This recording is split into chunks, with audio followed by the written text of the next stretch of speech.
rescheduled. The opportunity to be heard may be at such later date before the board takes action on said.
Public comment is now open.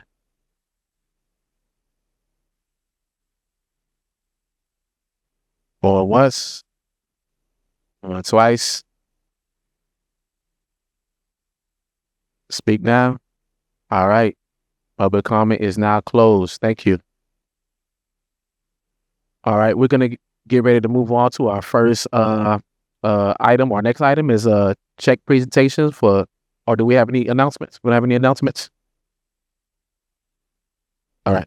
We're going to move on to the presentation of our small business grants. We have any presentations tonight? Yes, we have 3 businesses that are receiving award. We have National Group Realty, Alert Communications, and Independent Auto Sales. If any of those business owners are here, we're going to ask you to come up now for your check presentation. National Group Realty, Jean Wallace, Independent Auto Sales, and Alert Communication.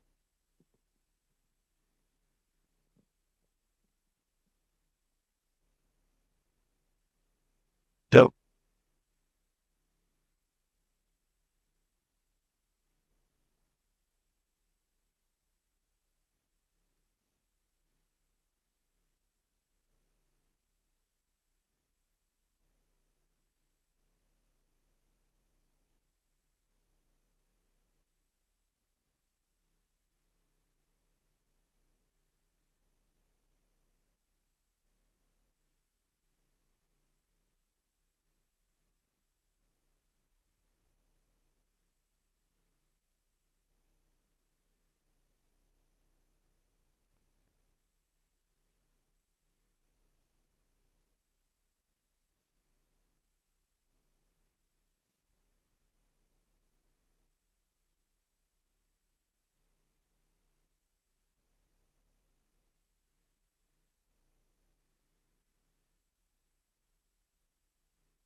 Congratulations to all the awardees. We are here for that. That's my favorite part of our meetings.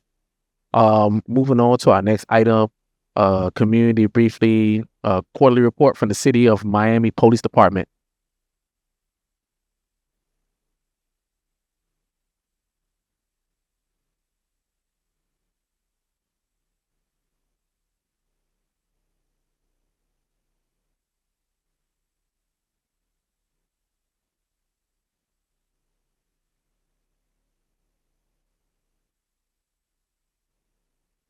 Hello? All right, perfect. I'm Officer G. I'm the Neighborhood Resource Officer. Basically, my job is to bring the police and the community closer. That's a simple way to put it. And Officer Gio is the beat officer for 79th Street. We also have Officer Laguerre, which is the beat officer for Northwest 2nd Avenue, and my supervisor, Sergeant Gillette. And we are just the tip of the iceberg because beside us, we have a ton of officers that's working in Little Haiti, and specifically on the PST, which is the problem-solving team. Meaning that whenever we have an issue in Little Haiti, beside patrol, those officers are here to, we gather together and we analyze, we do a brainstorming to see what needs to be done, and then we take action. Now, reference the first quarter, got been declining at 11%, meaning we still, compared to last year, 2024 to 25, we have a decline of 11% of total crime in Little Haiti. So those little numbers I'm going to give out is just for this area of Little Haiti, okay? Now, property crime also went down about 2%, okay? Firearm offense went down 12%, okay?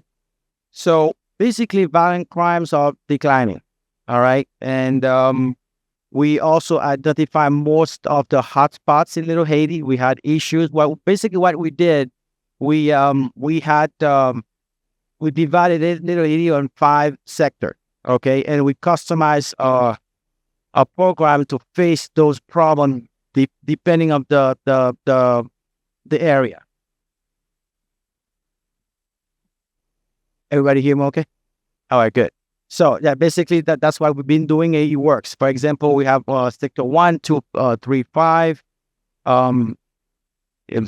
We had an issue for sector 6. We had an issue with sector 6 is pretty much from 5-4 to 3-6, Northwest 5 to Northeast 3 Avenue.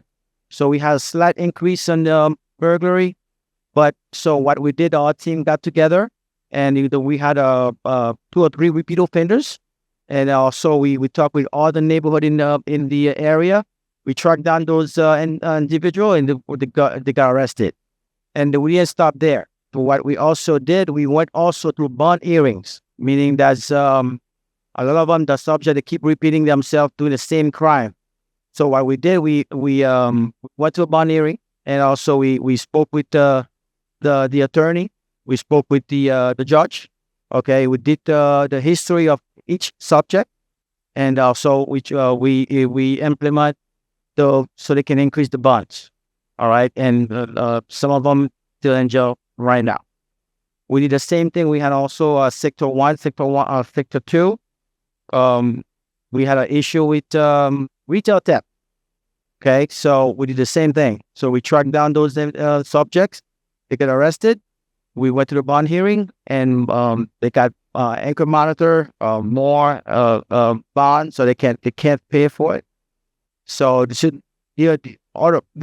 what we try to explain and the message that we try to send to them is, listen, right now we know who you are, and also it's not like you're gonna get arrested, but also we're gonna go and to the bond hearings to make sure that they understand what's going on. All right. So also we the hotspots. The hotspots pretty much are some spots that causing issue. So we identify those hotspots and we put more police present in the areas. Make sure that we here, right? We also work closely with the neighborhood associations. We have quite a few in Little Haiti. They are wonderful. work with us. And then we also have an army of COPs, which are the citizen on patrol. Or they work alongside with the police, and let's say we have to give out flyers, any information that we would need to pass to the neighborhood. They help us out. Also, we had a little issue with the package theft, which also we are working on. All right, now before it just was a misdemeanor. Now, depending on the situation, if you go to someone's house, let's say if you go and you remove the package from the property patio, is becoming, it is a felony right now. And if we catch you and we made a few arrests, and we make, like I said again, we make sure we go through bond hearing, and if it is a repeat offender, we will address it as such. All right. Basically, that's and overall we're doing good. We're doing good with help with the beat officers, like Officer Gio. Is all he does is work say 79th Street.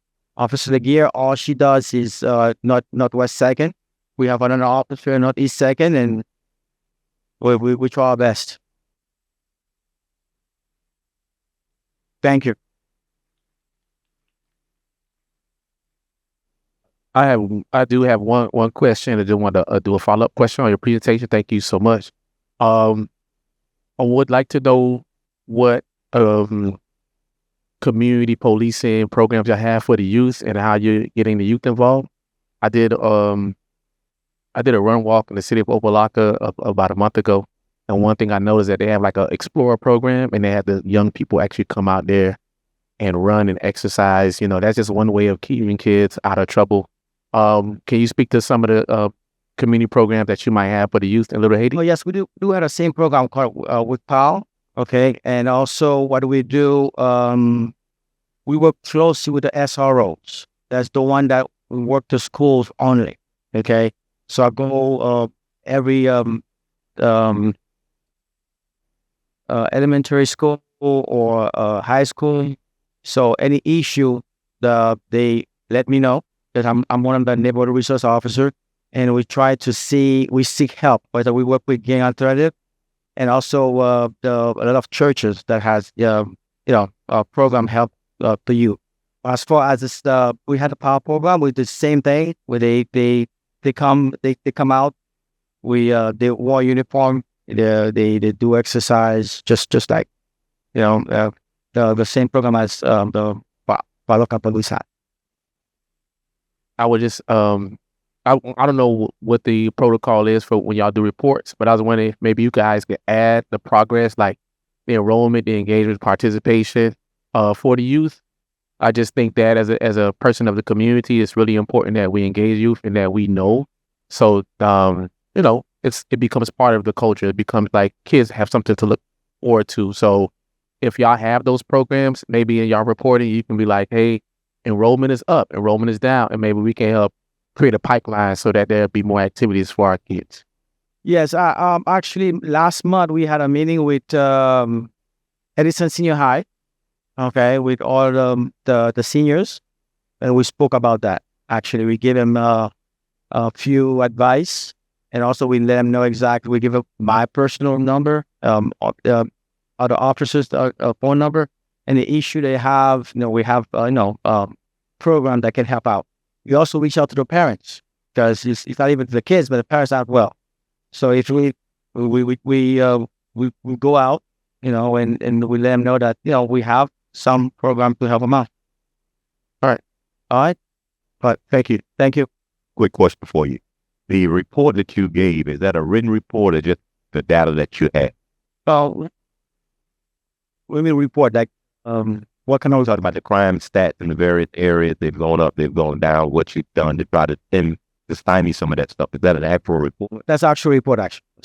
Is there a way, and it might help you, because that's obviously a major issue in every community, crime. Since we have links that we send information out for ours, maybe there's a way of incorporating your stuff and some of that stuff that we send out as well. It kind of gives a greater presence in the community of what. I mean, I would say like,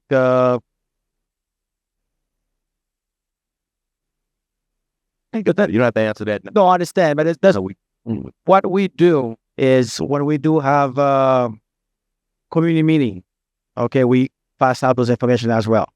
Okay, and we get also close with we work closely with the those president of association.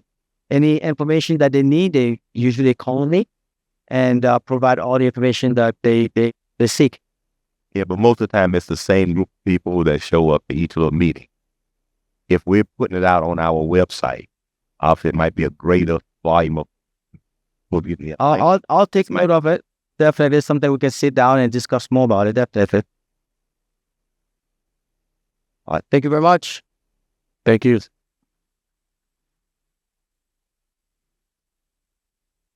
All right, and now we're getting ready to move into our next presentation by the Square Low Group, Little River Project.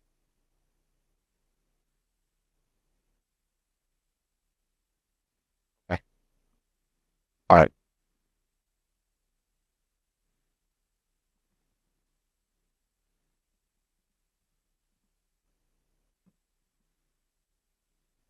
Can I just say, go to next slide? Okay. Got it. Got it. Thank you very much. Well, I want to thank the board of the Little Haiti Revitalization Trust and their executive director for inviting us to present. My name is Michael Liu. I am the Chief Strategy Officer and Executive Vice President for Swordlow Group, which is the S in SG Holdings, Little River LLC. The G stands for Garchik, Stephen Garchik. He's the other major partner in our team.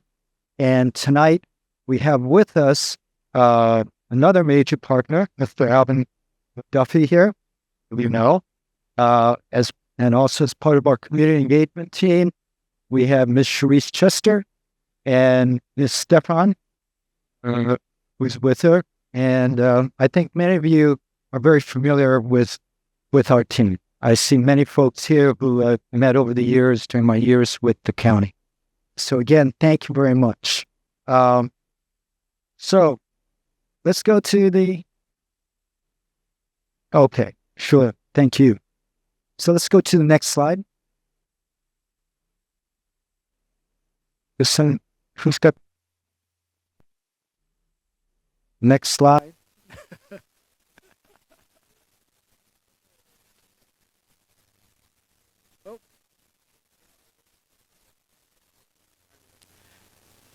Okay, well, that's fine. That tells you who we are. I've already introduced our folks. And let me make one more comment.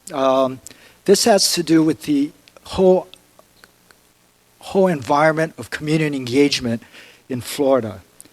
And maybe at a separate time, under a separate topic, I would really recommend that organizations like yourself look into the issue of the cone of silence, which is a state law, which all the local jurisdictions has to adopt, which basically says that during the period of negotiations between a government entity like the county or the city and a developer, I believe, and I believe this for many, many years, but who listens to the former director of housing, that when you are in that period of negotiations, whether it's for 5 days or a year, the government is precluded from engaging with the community on that subject.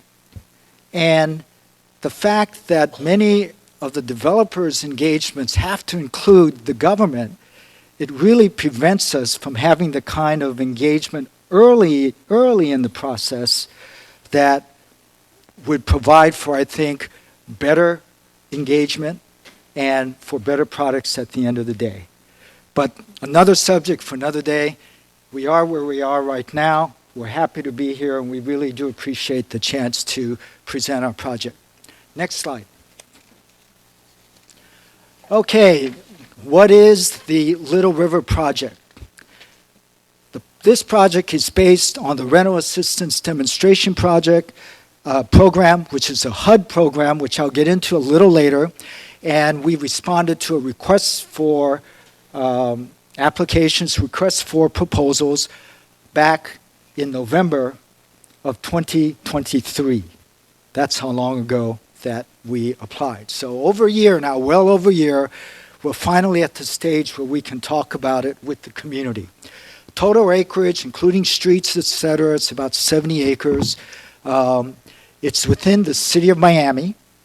It's approximately 7,500 residential units, of which SG Holdings LLC is responsible for 2,200 affordable units, meaning those earning less than 80%, on average, 60% of area median income, which for a single person is, depending, 60% of AMI is somewhere around $45,000 a year, okay?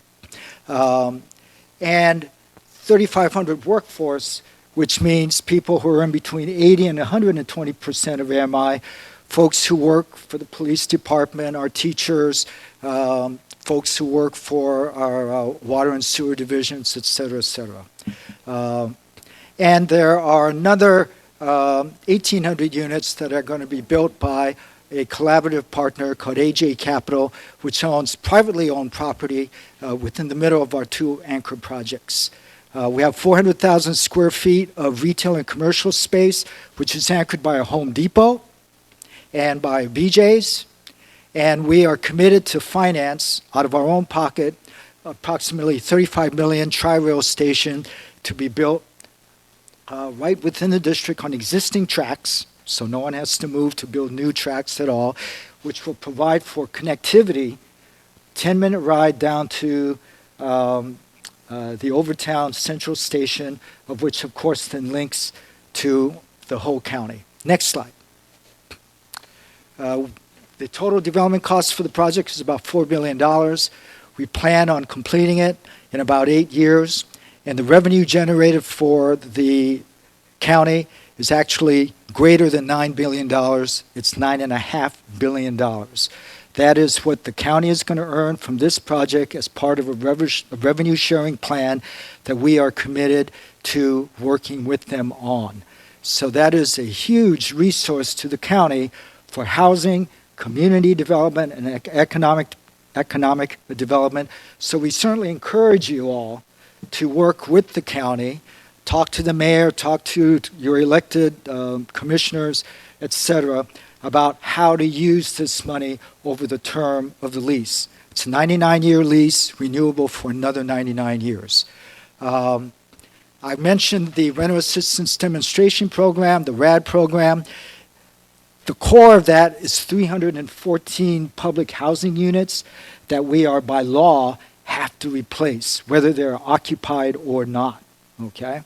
But on that footprint, we are then allowed to add all those units that we have talked about. Because as you know, all the old public housing in Miami-Dade and across the country are barrack style, built back in the 1940s, 50s, 60s, some of them in the 70s, but mainly in the 40s, 50s, and 60s, and they all did not maximize the use of density for those areas, and that's what we intend to do to help the supply and demand problem that we have in Miami-Dade County for affordable and workforce housing. We plan to build about 15 residential buildings with the highest floor of any one building being 24 stories. Next slide. Now, I know it looks pretty small, but that actually provides the numbers and the layout that at the very bottom shows that the share of the revenues that goes to the county is about $9.5 billion over the life of the lease. That is the largest revenue sharing program and the largest number in terms of revenues that go to the county from any housing redevelopment program anywhere in the county to date. Okay. Next slide. What is the RAD program? Very quickly.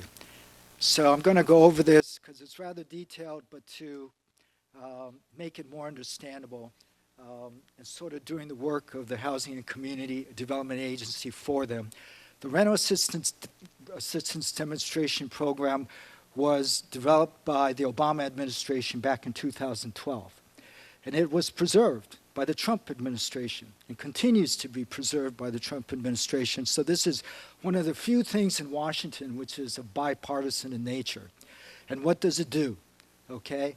It provides a way to attract private sector financing to redevelop public housing properties, public housing units that the federal government admits that it does not have the resources to refurbish and bring back to code. Nationwide, it is estimated that it would cost the federal government close to $100 billion to fix all of public housing in the United States. No one has the appetite to do that.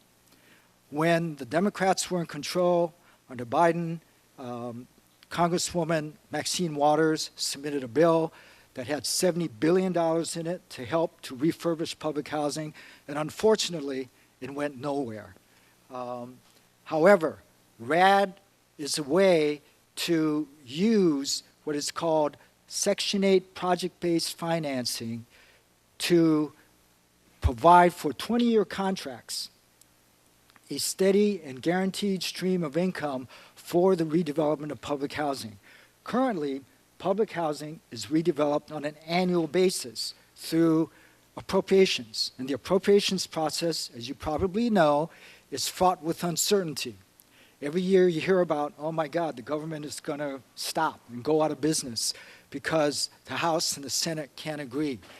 And all the time in that process, the amount of money that is allotted for public housing gets lost in the shuffle and decreases year after year after year. I know because I used to hit up all of public housing in the United States. I was the Assistant Secretary for Public and Indian Housing. And unfortunately, I was able to tell people, and this is the truth, that the highest level of operating costs and capital allocations for public housing was when I was the Assistant Secretary of Public Housing back, guess what year? Back in the year 2001.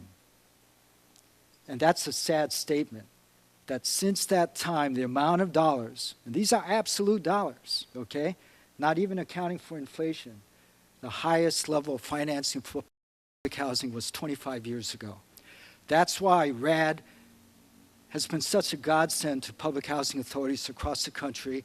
And thank God for President Obama's vision and for the continued support over the years since then.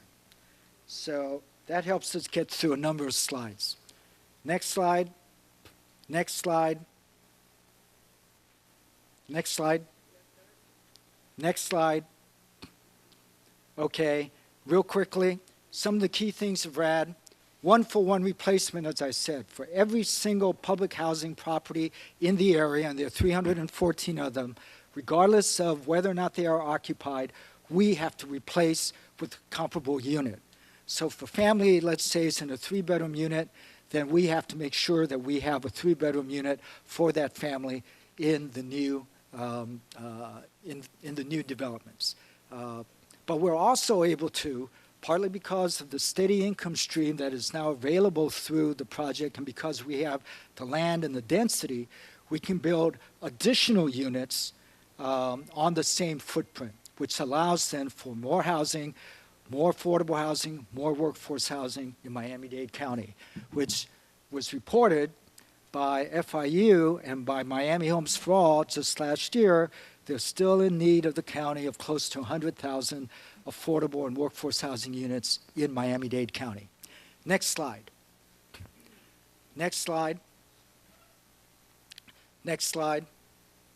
Okay, real quickly on the tenant relocation, all of the existing occupied public housing tenants are guaranteed a return to the new Little River overall redevelopment. We cannot rescreen. They are guaranteed a unit, and the unit has to be a comparable size. They have the ability to organize. We have to provide resources for them to operate. We also have to provide them with a community, with a meeting room, a meeting space, and they also have to be involved in the grievance process should there be issues between management, and the tenants as the process moves forward. Again, all of the costs of the move are paid for by us and the county. There is no cost to them. They have to be provided adequate notice at least 90 days before the move, and we can assure any of the public housing residents, and there are a few of them here this evening, that this project is not happening tomorrow. It's still going to be another 2.5 years at best before our first building is built. Our other commitment is this. We are doing all that we can to provide for a single move by the current tenants. In other words, no intermediary moves to temporary housing somewhere else, because our plan is to build large enough and enough units so that once they see a new building built, that's going to be the building that they're going to move into. Okay? And then we will start the demolition of the existing public housing. Okay? Next slide. Oh, here we are. Okay. This gives you an idea of the footprint. On the west side, which is the left of the slide, is Northwest 7th Avenue. On the east is Northeast 2nd. And the pink and the yellow are the public housing footprints upon which we will be building. In the middle, of which we are collaborating with a private sector entity, that is not under our control, but we are very secure in knowing that we will be working together to provide from a design aspect and from a mobility and connectivity aspect, a community that will provide for amenities and transportation that will benefit the community as a whole.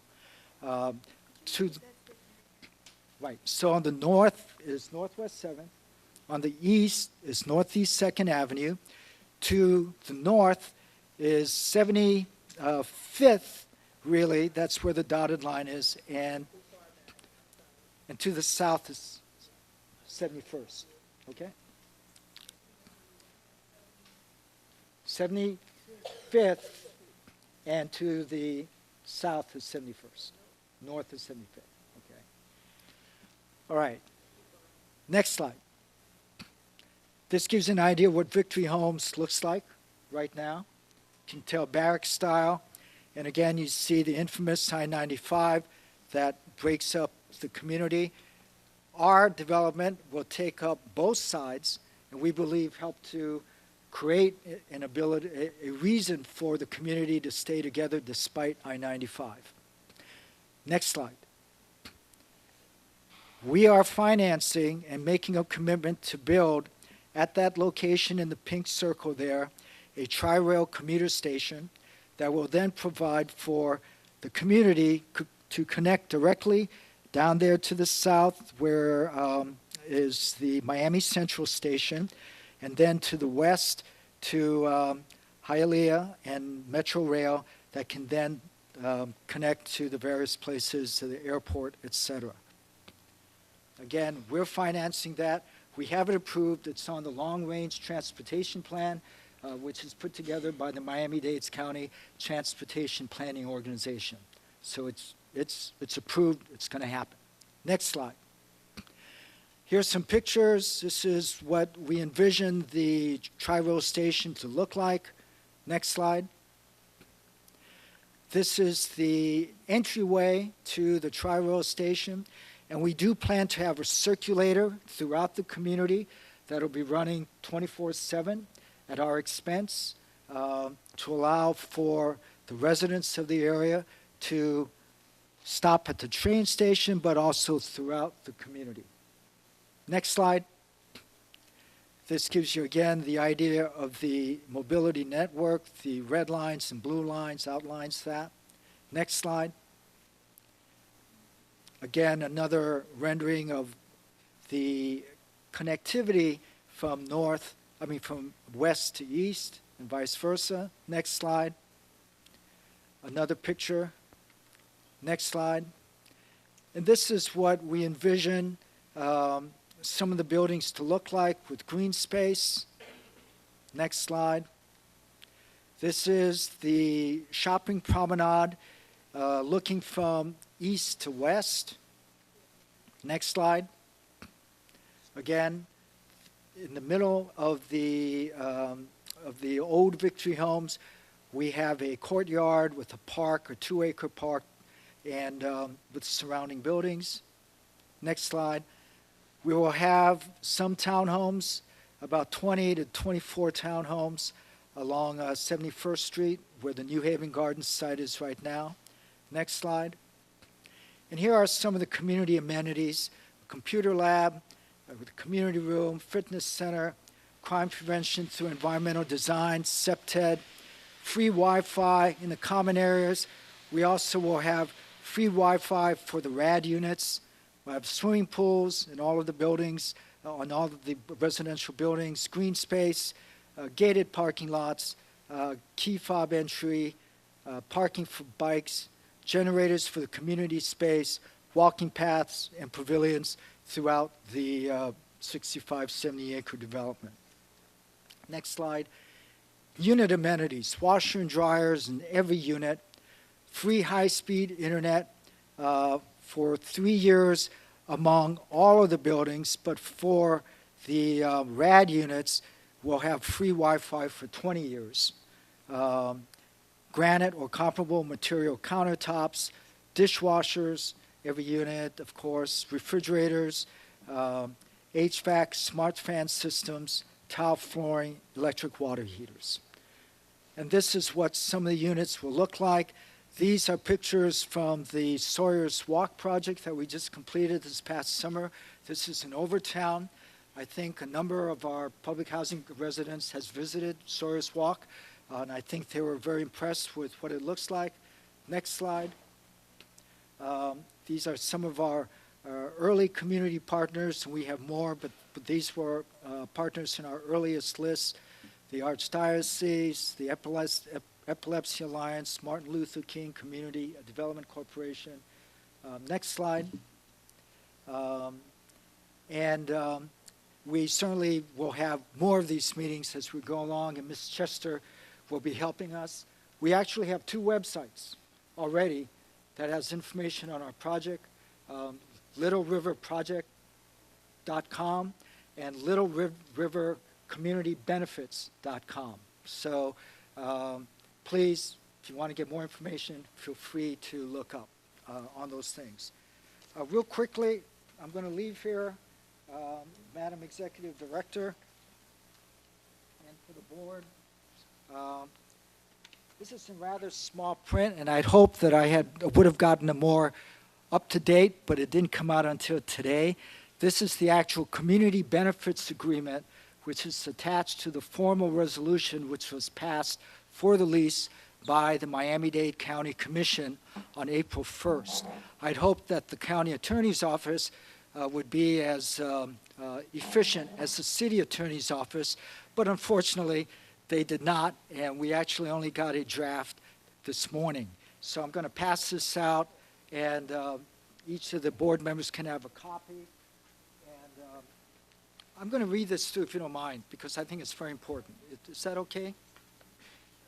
If you could provide us with an electronic copy as well, so I can Absolutely. send it to those that are Absolutely. not in attendance. Thank you. So again, these are formal elements of the benefit agreement, which is attached as Exhibit C to the lease. Number 1, tenant, and when it says tenant, that means us. We are the lessee of the county, so we're tenant. Tenant agrees that its general contractor will ensure that it and its subcontractors will provide for 25% of all new hires to be Section 3 qualified. And what that means is they have to be either public housing residents or residents of Miami-Dade County that are of low income. That is, that they earn less than 80% of area median income. 30% of the value of the construction subcontractors will be awarded to small businesses, minority-owned, or women-owned enterprises. Tenant will provide for preference of 30% of all permanent and post-construction completion jobs to Section 3 qualified Miami-Dade County residents. And we estimate that there will be anywhere from 500 to 1,000 permanent jobs post-construction. Home Depot and the tenant will collaborate to provide job preferences for public housing residents of Victory Homes, Newburgh, Gwen Cherry 2206, and New Haven Gardens for Section 3 residents living in zip code areas 33138 and 33150. Tenant will require that commercial tenants agree to advertise and hold job fairs for new positions within the community, with preference for those living in zip code areas 33138 and 33150. Each tenant will be required to host one job fair, which may be combined with other tenants coming online in a similar time frame. Tenant will provide free Wi-Fi in common area of all buildings and free high-speed Wi-Fi service for rental assistance demonstration units for 20 years. Remember, I mentioned that on the earlier slide. Tenant will use its best efforts to provide for major grocery and pharmacy service and product operations. And I can tell you we're already in very deep discussions with a major supermarket that has a very well-known name in all of South Florida, and we do think that we'll be successful in having them in our location. All buildings and RAD units will, as part of its amenity package, have swimming pools and exercise and fitness rooms. Tenant, at its expense, is committing, subject to receiving all necessary approvals, which we have, a tri-rail station. Such station will be included, and it is, in the long-range transportation plan for the county, and the estimated cost is $34.5 million. Tenant will provide 6 months within the commencement date of this lease, $250,000 to Miami-Dade College to assist in tuition assistance for for approximately 25 residents from the public housing developments that are being impacted. Tenant will provide within 6 months of the commencement date $100,000 in assistance to the nonprofit Urban Construction Craft Academy, which is headed up by Mr. William Dozier for job training in various construction job categories. We will participate in the community awareness construction services and FIU Small School of Construction in their construction trades program, and the program that the tenant has been involved in with other projects it has worked with in Miami-Dade County. Tenant will provide within 6 months of the commencement date $100,000 to Cambridge College of Healthcare and Technology and tuition assistance for area residents for training and certification in various healthcare career services. Tenant will collaborate with the Epilepsy Alliance Florida to provide for appropriate housing options for Miami-Dade residents and families that need to address this condition. Tenant will collaborate with landlord to hold regular community engagement meetings and document such engagement in accordance with all RAD requirements, 2 meetings in addition to the required 5 formal RAD meetings. Tenant within 30 business days of approval of the lease by Miami-Dade County, inclusive of the 10 days set aside that's allowed for mayoral veto, to have websites established to have information on the project with regular updates. We already have 2 websites. And these are new, which were just added at that meeting in which we got a copy of the language today.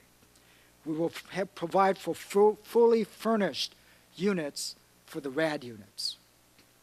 We will provide for professional full-service movers for current tenants to move into RAD units, something which we were already committed to do, but which we have no problems in making sure that they're in the agreement. We will definitely provide at least 5 computers for each of the computer labs that we have in our various buildings. We will provide for a form of tri-rail passes to RAD tenants as needed. We will name a park or building on site to commemorate Victory Homes. We will provide for swimming lessons each summer for minor residents of the RAD units.